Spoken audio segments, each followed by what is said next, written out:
I severely underestimated this Honda CR-V Sport L Trim Hybrid. Don't really appreciate them until you're like in not good weather or bad roads and you feel so safe and insulated inside of it. Here we go.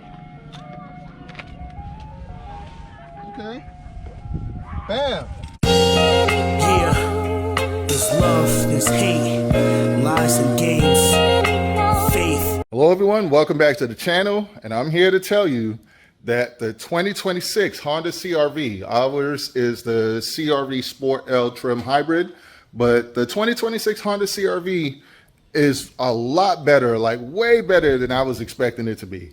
Like, I honestly just got this vehicle just because I did a little bit of research and it seemed to be good on gas, and I like the way it looked. And that's pretty much all I was expecting from it. It's not perfect, but I'm here to tell you why it's way better than what I thought it was and why you should probably get one yourself. So without further ado, let's go. All right, so one of the first things I'm going to show you why I severely underestimated this Honda CR-V Sport L Trim Hybrid is that, you know, I drove I had a bunch of Mazda CX-5s before. I had a 2018, a 2020. I think I had one more, I can't remember. But then we had two different Mazda CX-90s, and I would say those aren't the best on space. So I just assumed that all mid-sized SUVs are not gonna be that good on space. Now I'm 6'6", and I'll show you. This is me getting into the front, right? Simple, easy, no drama. I'm gonna leave the seat exactly where it is. I'm gonna see if I could squeeze in the back. I don't think it's possible, but here, let me bring you guys here so you can see a little bit better. All right, so that's the rear seat there. Let me see if you could, yeah, you should be able to see okay. All right, let's see if I can sit in the back here now. Let's go. Oh, now I have this seat pushed all the way back. Okay, so I would need to tilt this seat up a little bit more. Let's see. Okay, now I'm not gonna be able to sit behind myself. It's just I have the seat pushed way too far back, which is crazy because I was able to squeeze behind myself in the in our Nissan Frontier. So maybe Frontier's designed a little bit differently, but let's see if I can sit behind myself here on the passenger side where it's not nearly as tilted back. So yeah, let's see as the ice cream truck passes by. Oh, let's get that little bug out of here. And all right, here we go. Okay, bam. See, I can sit behind myself. My head is touching, but if I sit back, so there's a cutout here, and I'll go get my other camera and I'll show you what it's like on the inside here. But yeah, I could fit in there, and I don't mind sitting there because it's a comfortable place to be, but I'll show you guys what it's like on the inside. All right, so before I go into the front area, I'll show you there's a ton of space back here. Now there's nothing underneath here because this is the hybrid trim, so this is where the battery is at. Well, you got a little bit of storage here. You got your fix-a-flat kit back there. You got your 12-volt outlet right there. You got LED lights in the back there. You got a tie hook there, there, more LED lighting, and you could put in something here if you want like a privacy shade type deal. But then you just got the one touch, closes.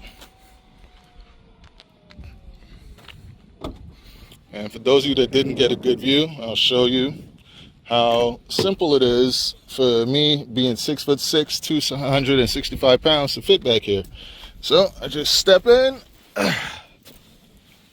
bam, easy, right? And this is the headroom. So it kind of dips right here so that I have more headroom here so that my head isn't touching. Let me see if I can show you. See, head isn't touching. And ample leg room. So it works. It's just I have the seat tilt too far back here for me to get in sitting behind myself. But lot of space in here, and it's comfortable too, man. Nice and comfortable. Got your right there. Okay, you got your bottle holders and stuff right there. It's a nice place to be. I'm not mad about sitting back here. Nice and comfortable. You got your CRV stamped in there, but the speaker system actually sounds pretty good. Tweeter there, so you have 2 speakers in the door. No wonder it sounds so good. Yeah, another set over there. Let me see what the front looks like. Let's see. You got a speaker here. You got a speaker in the back there. Yeah, so yeah, it's a nice sounding sound system. I'll give it that. Nice sounding sound system. And the car itself, or the SUV itself, is a very good looking SUV. And I'll step back a bit so you guys can see it in all its glory. Tell me that's not a good looking SUV right there. It is beautiful. It is beautiful.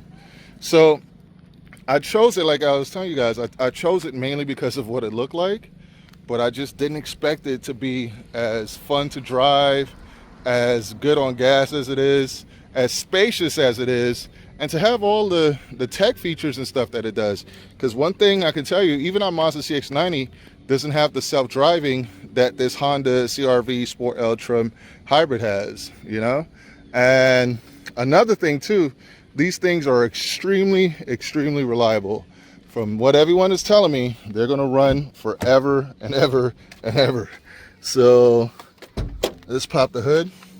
So one of the things I like about this that you wouldn't be the same on other, oh look, another Honda gang, we outside. So one of the things that I like is that we got hood struts on here, man. We got actual hood struts on here. And for a hybrid motor, it doesn't look that bad. So I've seen like certain hybrids where you pop the hood and it's like, ew, it's not that good looking. But this actually looks nice, and it has, no wonder it drives the way it does. Like, it has a brace there. I don't know if you guys can see it. There's a brace right there. And let me see on the other side.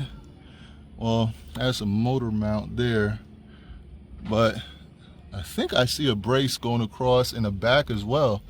So it feels very Type R-ish when you're driving it, and the engine layout seems very similar, because in the Type R, the turbo would be right there. And yeah, it's, you know, it's a Honda motor, so you know it's built very, very well. And just what you're getting, you know, for the money, I think this should be the main go-to if you're looking to get a mid-size SUV and you want something that you could pretty much go on all occasions with. Because with the way this looks, I can pull up to a fancy event and I won't be out of place. I can pull up to pick up my kids from school and it's fine.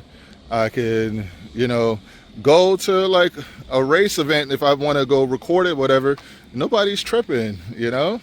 I can go do some off-roady stuff. Like if I wanted to get there's an all-wheel drive version of this, I can get that, and that'll fit in just fine. Like, it wouldn't be a problem, you know, to take this thing off-road and go do fun stuff with it. If you just want to go on a long road trip, it's perfect. You got your roof rack up there, you got the sunroof, you got ample room for storage. It's an amazing, amazing SUV. Now, let's get into why it really surprised me. The way this thing drives. So let's hit that power button there. And let me make sure that, well, yeah, lower the volume there. And put on our seatbelt. So the self-driving stuff I was telling you about is like right here. You put on your cruise control and you hit this button, you hit that, and it'll pretty much drive itself. So that's pretty cool.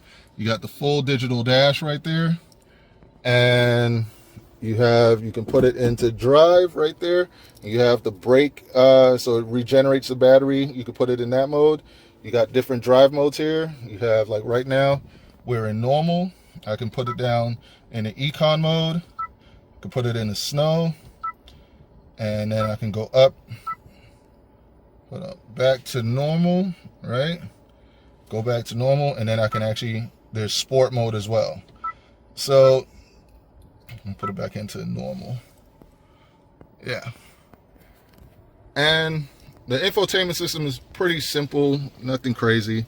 But yeah, let's head out and I'll go over how this thing drives. Like, it's very, very fun to drive. So you guys saw in the last episode, we had Will Motivation test drive it, and he, you know, he's a supercar owner, and he was like, yo, when you launch it, like, you could feel the instant torque. It's crazy how you feel that instant torque and how much fun it is. So just doing regular driving, it's fun. I'm averaging 36 miles per gallon right there. So that's one of the pluses of this thing. When you steer it, it's fun and nimble and precise. There's no guessing where it's going. Like, the inputs are just very good with the steering. Very Type R-ish. It's like a Type R SUV. See, another Honda. Man, so Hondas are selling. Hondas are selling. But yeah, I'll do a quick pull once I get into like an area where there's not that many people around, and just show you how quickly it accelerates for what it is. And it's smooth. Like, I'm driving right now, and this isn't like the best road. There's like a lot of little, not potholes, but like little imperfections in the road, but it just soaks it all up. Like, one thing I could tell you, I love our CX-90, but when we take the same road in our CX-90 or even the Nissan Frontier, you feel every bit of the road. You feel the bumps, you feel the imperfections, you feel everything. This, it just kind of glides over it. So it's smooth and compliant when you want it to be, like right now.